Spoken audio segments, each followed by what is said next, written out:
Hello everyone, welcome back to my channel जार ना हूँ क्रिएटिव कुकिंग।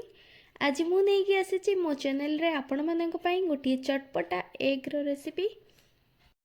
अंडा भुजिया तो आपण माने समस्ते खाइथिबे, किंतु मु आज आपण मानक सहित शेयर करिबी गोटे चटपटा एवं टेस्टी रेसिपीटी।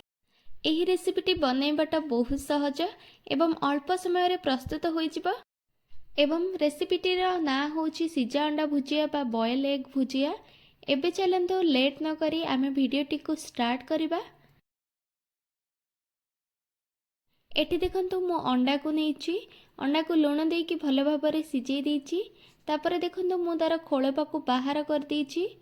एबे आमे अंडा को एही परि भाबरे छोट छोट करी काटि देबा।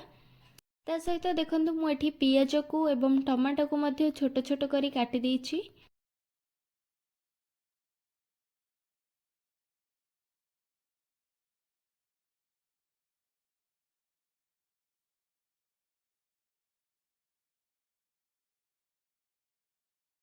एही परि भाबे देखंतु मु सबो अंडा गुडी को छोट छोट करी काटि देइची। एबे देखंतु मु कढ़ई बसैची। एथिरे मु किछि सोरिष तेल को ऐड कर दोची। आपण माने चाहिले रिफाइन तेल मध्ये ऐड करि परिबे। एबे देखंतु मु एथिरे पियाज को ऐड कर देइची। भलो भाबरे सिजिबा पई एवं जल्दी सिजिबा पई मु एथिरे लूण को मध्ये ऐड कर देइची। पियाज भलो भाबरे भाजी होई सारिबा परे मु एथिरे अदा रसुण पेस्ट एवं टमाटो को ऐड कर देइची। एबे देखंतु मु एथिरे लंका पाउडर को ऐड कर दोची, ता सहित हळदी पाउडर को मध्ये ऐड कर दोची। एबे मु एथिरे धनिया पाउडर को ऐड कर दोची, ता सहित जीरा पाउडर को मध्ये ऐड कर दोची। याको आमे भलो भाबरे टिके टाइम भाजी देबा। एठी देखंतु मसला हमर भलो भाबरे भाजी होई सारिलानी। एबे मु एथिरे सिजा अंडा को ऐड कर दोची।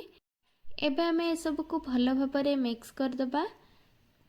अंडा टिके टाइम भाजी हो सारिबा परे मु एबे एथिरे सिजा आलू को ऐड कर दोची। एठी देखंतु सिजा आलू ऑप्शनल अछि, आपण माने चाहिले स्किप मध्य करि परिबे किंबा ऐड मध्य करि परिबे।